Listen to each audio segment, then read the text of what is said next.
শুক্রবার পাওয়া যাবে খালেদা জিয়ার স্বাস্থ্য পরীক্ষার রিপোর্ট। এরপরই চিকিৎসায় পরবর্তী পদক্ষেপ জানালেন ডাক্তার জাহিদ। সুস্থতা কামনায় ঢাকায় মিলাদ। এবার নয়াদিল্লিতে পররাষ্ট্র মন্ত্রণালয়ের তলব, বাংলাদেশের ডেপুটি হাই কমিশনারকে প্রতিবেশীর সাথে বিদ্বেষ কারো জন্যই মঙ্গলজনক নয় বলেছেন ভারতের সেনাপ্রধান। রংপুরে আবু সাইদ হত্যায় ট্রাইব্যুনালে ভাইয়ের অভিযোগ। পূর্বাঞ্চলে প্লট দুর্নীতির অভিযোগে শেখ হাসিনা, রেহানা ও তাদের সন্তানদের বিরুদ্ধে দুদকের মামলা। পূর্ণাঙ্গ ক্যাম্পাসের দাবিতে জগন্নাথ বিশ্ববিদ্যালয়ে শিক্ষার্থীদের শাটডাউন, সচিবালয়ের সামনে অবস্থান কর্মসূচি, দাবি পূরণের আশ্বাস শিক্ষা মন্ত্রণালয়ের। দেখছিলেন ক্রাউন সিমেন্ট সংবাদ শিরোনাম। বেগম খালেদা জিয়া দেশবাসীর কাছে দোয়া চেয়েছেন। লিভার, ফুসফুস ও হৃদরোগের জন্য বেগম খালেদা জিয়ার সব ধরনের টেস্ট এখনও শেষ হয়নি। আগামী শুক্রবারের মধ্যে টেস্টগুলো শেষ হওয়ার পর পরবর্তী পদক্ষেপ হাতে নেবেন বিশেষজ্ঞ ডাক্তাররা। সোমবার লন্ডন ক্লিনিকের সামনে সবশেষ আপডেট জানিয়েছেন তার ব্যক্তিগত চিকিৎসক ও বিএনপি স্থায়ী কমিটির সদস্য ডাক্তার জাহিদ হোসেন। এদিকে সোমবারও পরিবারের সদস্যদের নিয়ে হাসপাতালে মাকে দেখতে আসেন তারেক রহমান। লন্ডন থেকে বিস্তারিত জানাচ্ছেন মোহাম্মদ আব্দুল হান্নান। ষষ্ঠ দিনের মতো লন্ডন ক্লিনিকে চিকিৎসা নিচ্ছেন বিএনপি চেয়ারপারসন ও বাংলাদেশের সাবেক প্রধানমন্ত্রী বেগম খালেদা জিয়া। বিএনপির স্থায়ী কমিটির সদস্য এবং বেগম খালেদা জিয়ার ব্যক্তিগত চিকিৎসক ডাক্তার জাহিদ হোসেন জানালেন, আগামী শুক্রবার বিশেষজ্ঞ চিকিৎসক পরিকল্পনা গ্রহণ করবেন কিভাবে বেগম জিয়ার চিকিৎসা শুরু হবে। ওনাকে এখানকার নেফ্রোলজির কনসালটেন্ট, হেপাটোলজি, গ্যাস্ট্রেন্টারোলজি এবং লিভার ট্রান্সপ্ল্যান্ট ইন্টেন্সিভিস্ট সহ বিভিন্ন বিষয়ের চিকিৎসকরা ওনাকে প্রতিদিনই ওনার স্বাস্থ্য পরীক্ষা করছেন এবং সেই অনুযায়ী পরীক্ষার রিপোর্টের উপর ভিত্তি করে কিছু কিছু বায়োকেমিক্যাল টেস্টও করানো হয়। তার উপর ভিত্তি করে পরবর্তীতে ওনার কিছু চিকিৎসার মধ্যেও বাংলাদেশের চিকিৎসা যা চলতেছিল তার সাথে সাথে পরিবর্তনও কিছু এনেছেন এবং ফিজিওথেরাপিস্টরাও অত্যন্ত দক্ষতার সঙ্গে তাদের কাজ করছেন। বিশেষ করে chronic liver disease, chronic kidney disease বা এবং হার্টের অ্যাসেসমেন্টগুলো এখনও কমপ্লিট হয় নাই। এটা শেষ হতে হতে প্রায় আগামী শুক্রবারের মতো সময় লেগে যেতে পারে। সব কিছু মিলিয়ে তারপরে ওনারা শুক্রবারের মধ্যে চেষ্টা করবেন যাতে একটা ওনার পরবর্তী চিকিৎসা সম্পর্কে একটা প্ল্যান করা যায়। বেগম খালেদা জিয়া নিজেও দেশবাসীর কাছে তার চিকিৎসার জন্য দোয়া চেয়েছেন। এদিকে প্রতিদিনের মতো আজকেও তারেক রহমানের পরিবারের সদস্যরা হাসপাতালে এসেছেন বেগম খালেদা জিয়াকে দেখার জন্য। প্রত্যেকটা দেশে বিদেশে সবাইকে আমরা মিলাদ মাহফিল এবং দোয়া করে ম্যাডামের জন্য দোয়া করার জন্য যুক্তরাজ্য বিএনপি এবং ওয়ার্ল্ডের বিভিন্ন দেশের বিএনপি পরিবারের কাছে আমাদের আহ্বান থাকলো। ভারপ্রাপ্ত চেয়ারম্যান মহোদয় বারবার বলতেছেন এবং আমাদের বিএনপি নেতৃবৃন্দ যাতে না আসেন এখানে, কারণ এখানে আসলে হসপিটাল কর্তৃপক্ষ, ডাক্তার এবং অন্য যারা পেশেন্ট আছে তাদের অসুবিধা হতে পারে। এই দৃষ্টিটা আমাদের এই দিকে আমাদের নজর রাখতে হবে। সর্বোপরি আমরা আহ্বান করতেছি মা বেগম খালেদা জিয়া, আশা করতেছি দ্রুত সময়ের মধ্যে সুস্থ হবেন ইনশাল্লাহ। অন্যদিকে বেগম খালেদা জিয়া এই হাসপাতালে ভর্তি হওয়ার পর থেকে নেতা কর্মীরা ভিড় করছেন। তবে যুক্তরাজ্য বিএনপির পক্ষ থেকে হাসপাতালের আশেপাশে ভিড় না করার অনুরোধ জানানো হয়েছে। বেগম খালেদা জিয়ার ব্যক্তিগত চিকিৎসক ডাক্তার জাহিদ হোসেন আরও জানিয়েছেন, বাংলাদেশে খালেদা জিয়ার যে ধরনের চিকিৎসা হয়েছে তার কিছুটা পরিবর্তন আনা হয়েছে লন্ডনের ক্লিনিকের এই চিকিৎসায়। এছাড়াও বেগম খালেদা জিয়া চিকিৎসা নেয়ার পাশাপাশি দেশবাসীর খোঁজ খবরও নিচ্ছেন, সেটিও তিনি জানিয়েছেন। লন্ডন ক্লিনিকের সামনে থেকে মোহাম্মদ আব্দুল হান্নান, বাংলা ভিশন, যুক্তরাজ্য। বিচার বিভাগের যেসব বিচারক ও প্রশাসনের যেসব কর্মকর্তা শেখ হাসিনার ক্ষমতাকে দীর্ঘায়িত করতে সহায়তা করেছে তাদের বিচারের মুখোমুখি করার দাবি জানিয়েছেন বিএনপির সিনিয়র যুগ্ম মহাসচিব রুহুল কবির রিজভী। দলীয় কার্যালয়ে এক মিলাদ মাহফিল পূর্ব আলোচনায় কথা বলেন তিনি। শেখ হাসিনা ও তার পরিবারের দুর্নীতির পাহাড়ের সব তথ্য একে একে বেরিয়ে আসছে বলে জানান তিনি। বলেন, ক্ষমতায় টিকে থাকতে প্রশাসন সহ সব জায়গায় কৃতদাস তৈরি করেছিল শেখ হাসিনা সরকার। এসব দলদাসদের বিরুদ্ধে অন্তর্বর্তী সরকার বিপ্লবী সিদ্ধান্ত না নেয়ায় ক্ষোভ জানান রিজভী। এখনও কিভাবে প্রশাসনের স্বৈরাচারের দোষরা বহাল তবিয়তে আছে বলে তিনি প্রশ্ন তোলেন। অভিযোগ করেন ভারতের কাছে বিক্রি হয়ে গিয়ে শেখ হাসিনা বাংলাদেশের স্বার্থবিরোধী চুক্তি করেছে।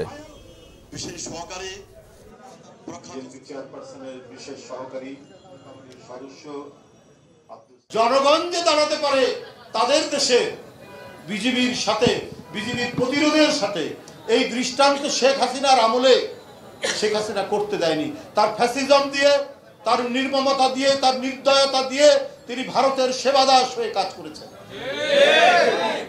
উনি একটা কথা বলতে যে নিজের দলের লোকদেরকে বলেছেন যে আমার দলের লোকের অনেককে কেনা যায়, শেখ হাসিনাকে কেনা যায় না। আরে আপনাকে তো সবার আগে কেনা যায়, ভারত তো আপনাকে সবার আগে কিনেছে। কেনার কারণে আপনি নিজের দেশের স্বাধীনতা, সার্বভৌমত্ব এবং গৌরবকে আপনি পদদলিত করে তাদেরকে অসম কাজ করার সুযোগ সুবিধা দিয়েছেন। মালয়েশিয়াকে বাংলাদেশি কর্মীদের জন্য মাল্টিপল এন্ট্রি ভিসা দেওয়ার আহ্বান জানিয়েছেন প্রধান উপদেষ্টা প্রফেসর ডক্টর মোহাম্মদ ইউনুস। রাষ্ট্রীয় অতিথি ভবন যমুনায় বাংলাদেশে নিযুক্ত মালয়েশিয়ার হাই কমিশনার মোহাম্মদ সুহাদা ওসমান সাক্ষাৎ করতে গেলে তিনি এই আহ্বান জানান। গত বছরের মে মাসে কাজে যেতে সময়সীমা মিস করা 18,000 বাংলাদেশি শ্রমিককে প্রবেশের অনুমতি দিতে হাই কমিশনারকে জানান। এ বিষয়ে দেশটির প্রধানমন্ত্রী আনোয়ার ইব্রাহিমের সাথে তার বৈঠকের কথা স্মরণ করিয়ে দেন প্রধান উপদেষ্টা। এছাড়াও গত 1 জানুয়ারি থেকে আসিয়ানের সভাপতির দায়িত্ব নেয় মালয়েশিয়ার প্রশংসা করেন তিনি। বাংলাদেশের আসিয়ানের সদস্য পদ পেতে দেশটির সমর্থনের কথাও উল্লেখ করেন। জাতিসংঘের অধীনে সঙ্গতি রেখে চলতি বছর রোহিঙ্গা সংকটের ওপর আন্তর্জাতিক সম্মেলনে আসিয়ানের সমর্থনও আশা করেন অধ্যাপক ইউনুস। কাঁটাতারের বেড়া নির্মাণ নিয়ে চলমান সীমান্ত উত্তেজনার জেরে ভারতের পররাষ্ট্র মন্ত্রণালয়ের তলবে সাড়া দিয়ে দেখা করেছেন দিল্লিতে বাংলাদেশের deputy high commissioner Nurul Islam. সীমান্তে উত্তেজক পরিস্থিতি সৃষ্টি হওয়ায় ঢাকায় ভারতের হাই কমিশনার প্রণয় ভার্মাকে তলবের 24 ঘণ্টা না যেতেই পাল্টা একই ব্যবস্থা নিল দিল্লি। সোমবার দুপুর নাগাদ দিল্লির সাউথ ব্লকে পররাষ্ট্র মন্ত্রণালয় থেকে বাংলাদেশের ডেপুটি হাই কমিশনার নুরুল ইসলামকে বের হতে দেখা গেছে। ধারণা করা হচ্ছে ভারতের সীমান্তরক্ষী বিএসএফ কাঁটাতারের বেড়া নির্মাণের চেষ্টাকে কেন্দ্র করে গত কয়েকদিন বাংলাদেশ ভারত সীমান্তে চলমান উত্তেজনার বিষয়ে কথা হয়েছে। রবিবার বিকালে বাংলাদেশের পররাষ্ট্র মন্ত্রণালয়ের তলবে দেখা করেন ঢাকায় ভারতের হাই কমিশনার প্রণয় ভার্মা। সেখানে পররাষ্ট্র সচিব জসিমউদ্দিনের সঙ্গে তার 45 মিনিটের বৈঠক হয়। পরে পররাষ্ট্র মন্ত্রণালয় থেকে জানানো হয়েছে ওই বৈঠকে কাঁটাতারের বেড়া নির্মাণকে কেন্দ্র করে উত্তেজনার পাশাপাশি সীমান্ত হত্যার ঘটনায় পররাষ্ট্র সচিবের উদ্বেগ প্রকাশের কথা তুলে ধরা হয়েছে।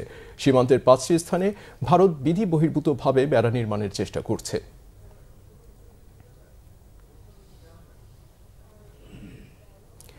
এদিকে প্রতিবেশীর সাথে বিদ্বেষ কারো জন্যই ভালো কিছু বয়ে আনে না উল্লেখ করে সুসম্পর্ক বজায় রাখার উপর গুরুত্বারোপ করেছেন ভারতের সেনাপ্রধান জেনারেল উপেন্দ্র দ্বিবেদী।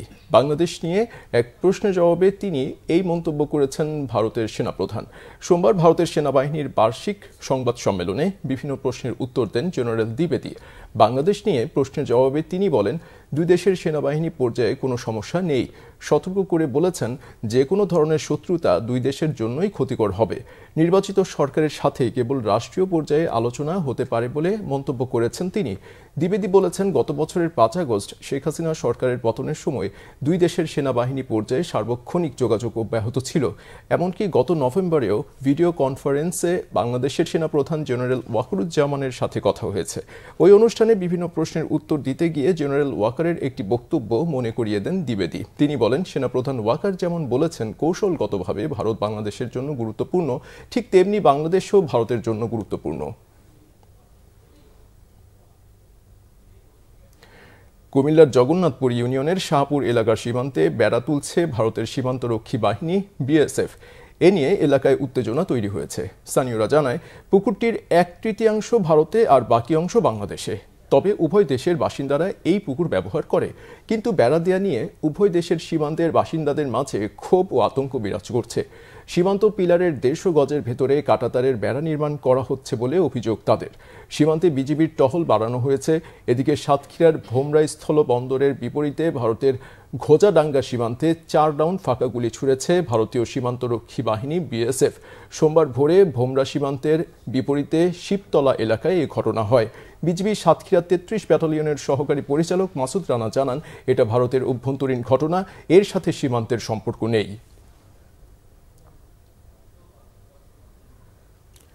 জুলাই আগস্টের গণহত্যা সংক্রান্ত রাষ্ট্রের গুরুত্বপূর্ণ ব্যক্তিদের ডিজিটাল তথ্য প্রমাণ যাচাইয়ের জন্য নির্দেশ দিয়েছে আন্তর্জাতিক অপরাধ ট্রাইব্যুনাল।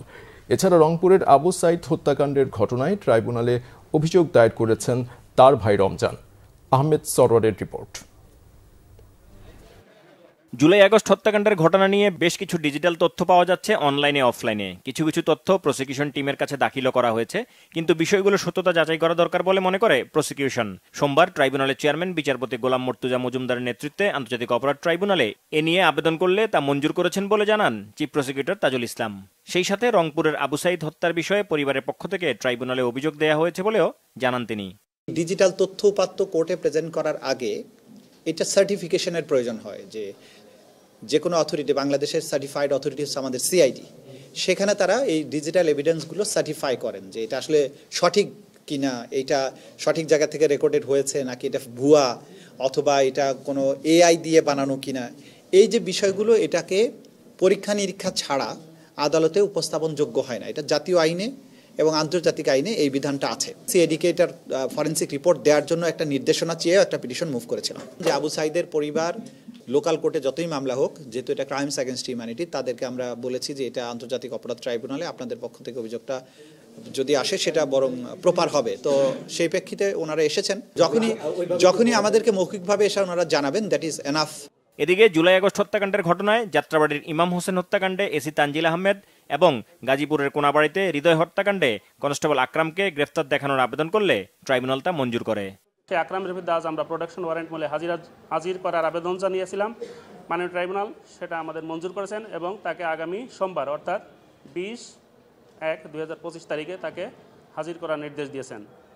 পরবর্তী আবেদনটি আমাদের ছিল যাত্রাবাড়ি জোনের এসি তানজিল আহমেদের বিরুদ্ধে। এই ট্রাইব্যুনালের মামলায় তাকে প্রোডাকশন ওয়ারেন্ট মূলে গ্রেফতার দেখানোর আবেদন করেছিলাম। ট্রাইব্যুনাল সেটাও মঞ্জুর করেছেন।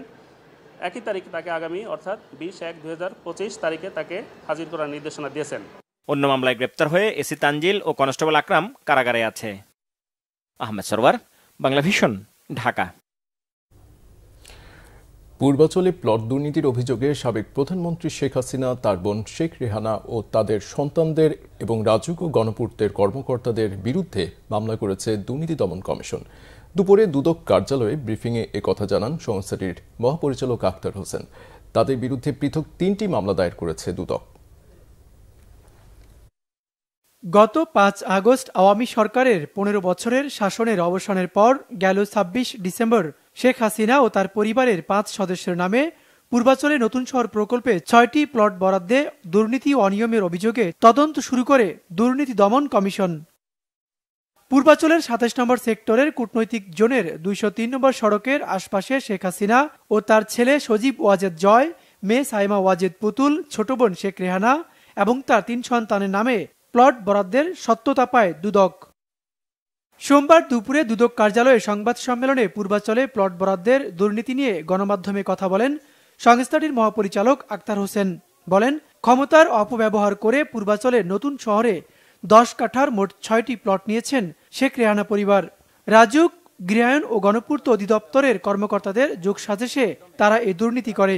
অভিযোগের সত্যতা পাওয়ায় তাদের বিরুদ্ধে 3টি মামলা দায়ের করে দুর্নীতি দমন কমিশন। অভিযোগ সংশ্লিষ্ট জনাব রাদওয়ান মুজিব সিদ্দিক, তার বোন জনাব টিউলিপ রিজওয়ানা সিদ্দিক এবং জনাব শেখ হাসিনা সাবেক প্রধানমন্ত্রী সহ মোট 16 জন গৃহায়ন ও গণপূর্ত মন্ত্রণালয়ের কর্মকর্তা এবং রাজুকের কর্মকর্তাদের বিরুদ্ধে বেআইনিভাবে ক্ষমতার অপব্যবহার পূর্বক রাজুকের পূর্বাচল প্রকল্পের প্লট বরাদ্দের অভিযোগে আরও একটি মামলা রুজু করা হয়েছে। ঢাকায় নিজস্ব কোনো বাসস্থান নেই উল্লেখ করে রাজুকে হলফনামা দেয় শেখ রেহানা। মিথ্যা হলফনামা দিয়ে প্লট নেয় তাদের বিরুদ্ধে 3টি মামলা করে সংস্থাটি।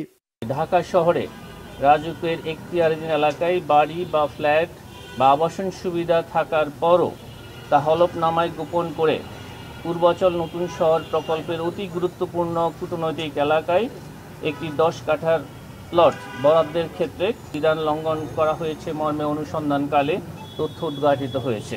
শেখ রেহানার বিরুদ্ধে মামলায় শেখ হাসিনা, টিউলিপ সিদ্দিকী, রিজওয়ান সিদ্দিকী, রাজুক এবং গৃহায়ণ ও গণপূর্ত মন্ত্রণালয়ের কর্মকর্তা সহ মোট 15 জনের বিরুদ্ধে মামলা দায়ের করে দুদক। এছাড়া রেহানা পুত্র ববির বিরুদ্ধে মামলায় 16 জন এবং ববির ছোট বোন রূপন্তীর বিরুদ্ধে করা মামলায় 16 জনকে আসামি করেছে দুর্নীতি দমন কমিশন। ওবায়দুল্লাহ মামুন, বাংলা ভিশন, ঢাকা। এদিকে যুক্তরাজ্যের লন্ডনের হ্যামস্ট্রিড এলাকায় সিটি মিনিস্টার টিউলিপ সিদ্দিকের একসময় ব্যবহৃত ফ্ল্যাটটি অফশোর কোম্পানির মাধ্যমে কেনা হয়েছিল। পেড্রক ভেঞ্চার্স নামে নিবন্ধিত ওই কোম্পানির মালিক বাংলাদেশি বংশোদ্ভূত ব্যবসায়ী নাসিম আলী ও মাসুদ আলী। সানডে টাইমসের প্রতিবেদনে বলা হয়, শুরুতে ফ্ল্যাটটি মঈন গনি নামের এক ব্যক্তিকে উপহার হিসেবে হস্তান্তর করেছিলেন নাসিম ও মাসুদ। মঈন গনির সাথে শেখ হাসিনা সরকারের সংশ্লিষ্টতা পাওয়া যায়। 2009 সালের মার্চে সেই ফ্ল্যাট টিউলিপের বোন আজমিনা সিদ্দিক রূপন্তীকে উপহার দেন মঈন গনি। টিউলিপ সিদ্দিক বেশ কয়েক বছর ওই ফ্ল্যাটে ছিলেন। 2012-2014 সালে তিনি ওই ফ্ল্যাটেই নিজের ঠিকানা উল্লেখ করেছেন। যুক্তরাজ্যের এমপি নির্বাচিত হলে ফ্ল্যাটটি ছেড়ে দেন টিউলিপ সিদ্দিক। পরে ওই ফ্ল্যাট 6,50,000 পাউন্ডে বিক্রি করেন তার বোন আজমিনা সিদ্দিক রূপন্তী। টিউলিপও এরই মধ্যে জানিয়েছেন ওই ফ্ল্যাটটি তার বোন রূপন্তীর নামে। শিক্ষা মন্ত্রণালয়ের আশ্বাসে অনশন প্রত্যাহার করলেও ক্যাম্পাসে শিক্ষা কার্যক্রম আগামী বুধবার পর্যন্ত বন্ধ রাখার কর্মসূচি বহাল রেখেছেন জগন্নাথ বিশ্ববিদ্যালয়ের শিক্ষার্থীরা। সোমবার বিকাল থেকে সচিবালয়ের সামনের সড়কে অবস্থান কর্মসূচি শেষে ক্যাম্পাসে ফিরে যান শিক্ষার্থীরা। দ্বিতীয় ক্যাম্পাসের কাজ সেনাবাহিনীর কাছে হস্তান্তর সহ 3 দফা দাবিতে রবিবার থেকে গণঅনশন কর্মসূচি পালন শুরু করেন জগন্নাথ বিশ্ববিদ্যালয়ের শিক্ষার্থীরা। রিপোর্ট ফররুখ বাবুর।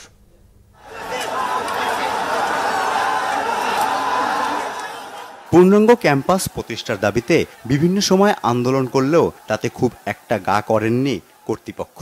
এবার তাই জোরে সোরে রাজপথে জগন্নাথ বিশ্ববিদ্যালয়ের শিক্ষার্থীরা।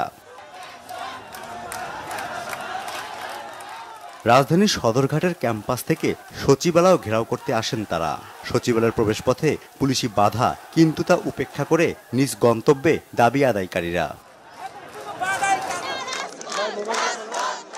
অনশনে অসুস্থ হওয়া শিক্ষার্থীরাও অংশ নেন কর্মসূচিতে। দাবি মানার ব্যাপারে লিখিত প্রতিশ্রুতি চান শিক্ষা মন্ত্রণালয়ের।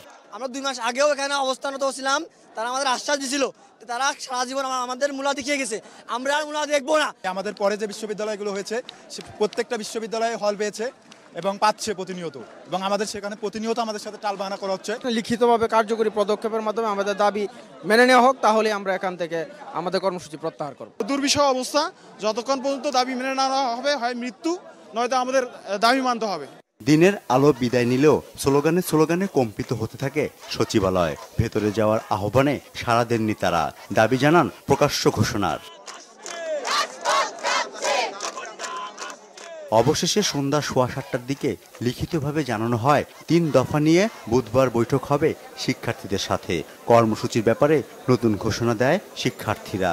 আমরা এখন এই মন্ত্রণালয়ের সামনে থেকে চলে যাব আমাদের ক্যাম্পাসে, এবং আমাদের ক্যাম্পাস শাটডাউন থাকবে। আগামী যে বুধবারে মিটিং হওয়ার কথা আছে, আলোচনা হওয়ার কথা আছে, আলোচনার আগ পর্যন্ত আমাদের শাটডাউন কার্যক্রম চলবে, ক্যাম্পাস শাটডাউন। সরকার এবং সরকারের সংশ্লিষ্ট মন্ত্রণালয় এবং সংযোগ মহল আমাদের শিক্ষার্থীদের আশার পূরণ করবে, এবং সেই সাথে সাথে আমাদের যে আবাসনের না থাকার কারণে শিক্ষার্থীদেরকে আবাসন ভাতা চাচ্ছে তা নিশ্চিত করবে আগামীতে। নতুন আশা নিয়ে ক্যাম্পাসের পথ ধরেন জগন্নাথের শিক্ষার্থীরা। ফররুখ বাবু, বাংলা ভিশন, ঢাকা। ঢাকা বিশ্ববিদ্যালয়ের আবাসিক হলের গেস্ট রুম, কালচার বন্ধ ও ডাকসু নির্বাচনের রোডম্যাপ ঘোষণার দাবি জানিয়েছে ঢাকা বিশ্ববিদ্যালয়ের সাধারণ শিক্ষার্থীরা। সোমবার সন্ধ্যায় এসব দাবিতে ভিসি চত্বরে বিক্ষোভ মিছিল করেছে তারা। মিছিলটি ঢাকা বিশ্ববিদ্যালয়ের হলপাড়া থেকে শুরু করে রাজু ভাস্কর্য ঘুরে ভিসি চত্বরে গিয়ে শেষ হয়। এ সময় শিক্ষার্থীরা জুলাই আন্দোলনের প্রেক্ষাপট তুলে ধরে দ্রুত ডাকসু নির্বাচন দেওয়ার দাবি জানান। একই সাথে ফ্যাসিস্ট আওয়ামী সরকারের অঙ্গ সংগঠন ছাত্রলীগের নানা নির্যাতন ও অপকর্মের কথা তুলে ধরে তারা বলেন, কেউ গেস্ট রুম কালচার চালুর পাশাপাশি ডাকসু নির্বাচন বন্ধের পায়তারা করলে তাদের অবস্থা ছাত্রলীগের মতোই হবে। ছাত্রলীগের পরিণতি থেকে শিক্ষা নেওয়ার আহ্বান জানান শিক্ষার্থীরা।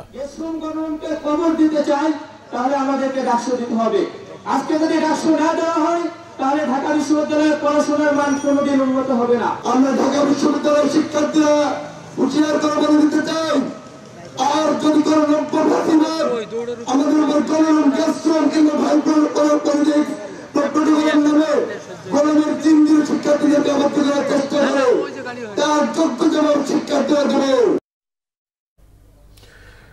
ঢাকা মহানগর উত্তর বিএনপির আহ্বায়ক আমিনুল হক বলেছেন, নির্বাচিত সরকার না আসলে মানুষের প্রত্যাশা পূরণ হবে না। রাজধানীর রূপনগর আরামবাগ মাঠে মহানগর উত্তরের ৩১ দফা উপর আয়োজিত কর্মশালায় এই কথা বলেন তিনি। বিগত ১৭ বছরে ফ্যাসিস্ট হাসিনা সরকার হাতে ধ্বংস হওয়া সব রাষ্ট্র ব্যবস্থাকে পুনর্গঠনের জন্য বিএনপির ৩১ দফাকে জনগণ সমর্থন করছে জানিয়ে আমিনুল হক বলেন, অন্তর্বর্তী সরকারকে সার্বিক সহযোগিতা করা হচ্ছে একটি সুষ্ঠু নির্বাচনের জন্য। জনগণের ভোটে নির্বাচিত হয়েই তারেক রহমান দেশ গড়ার দায়িত্ব নেবেন। লন্ডনে চিকিৎসারত বিএনপি চেয়ারপারসন বেগম খালেদা জিয়ার সুস্থতার জন্য দেশবাসীর দোয়া চান বিএনপির এ নেতা।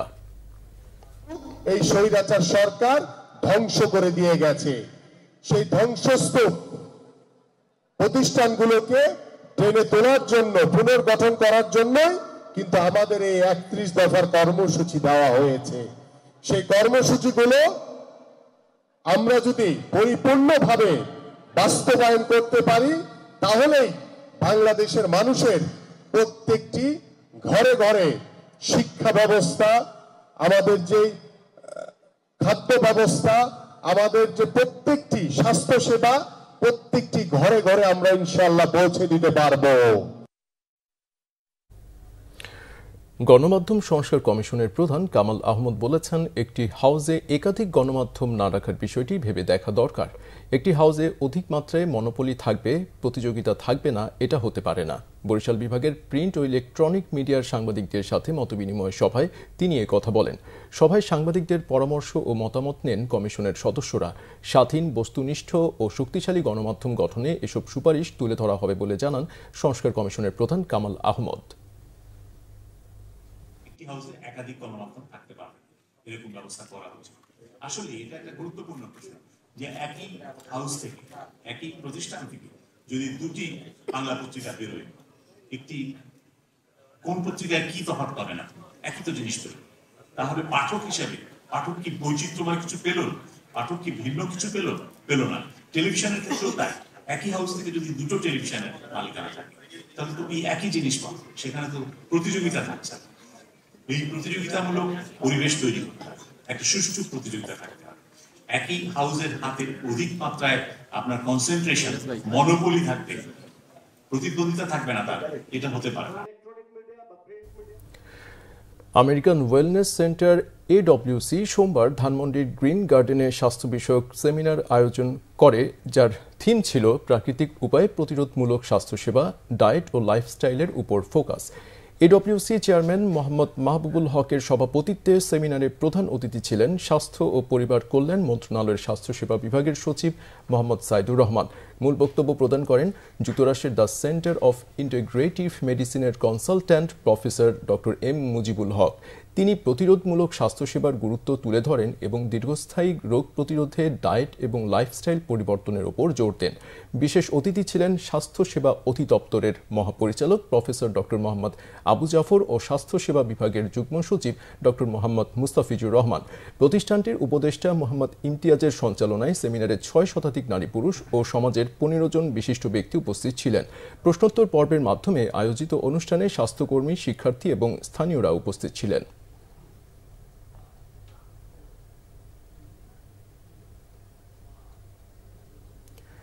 আমরা সংবাদ শেষ করব ক্রাউন সিমেন্ট শিরোনামগুলো আরেকবার জানিয়ে দিয়ে। শুক্রবার পাওয়া যাবে খালেদা জিয়ার স্বাস্থ্য পরীক্ষার রিপোর্ট। এরপরে চিকিৎসায় পরবর্তী পদক্ষেপ জানালেন ডাক্তার জাহিদ। সুস্থতা কামনায় ঢাকায় মিলাদ। এবার নয়াদিল্লিতে পররাষ্ট্র মন্ত্রণালয়ে তলব বাংলাদেশের ডেপুটি হাই কমিশনারকে। প্রতিবেশীর সাথে বিদ্বেষ কারো জন্যই মঙ্গলজনক নয় বলেছেন ভারতের সেনাপ্রধান। রংপুরে আবু সাইদ হত্যায় ট্রাইব্যুনালে ভাইয়ের অভিযোগ, পূর্বাচলে প্লট দুর্নীতির অভিযোগে শেখ হাসিনা, রেহানা ও তাদের সন্তানদের বিরুদ্ধে দুদকের মামলা। পূর্ণাঙ্গ ক্যাম্পাসের দাবিতে জগন্নাথ বিশ্ববিদ্যালয়ে শিক্ষার্থীদের শাটডাউন, সচিবালয়ের সামনে অবস্থান কর্মসূচি, দাবি পূরণের আশ্বাস শিক্ষা মন্ত্রণালয়ের। এই ছিল এখনকার মতো, পরের সংবাদ সকাল 7:30টায়।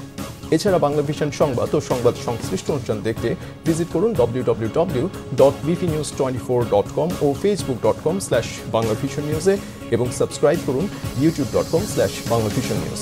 এতক্ষণ সাথে থাকায় ধন্যবাদ।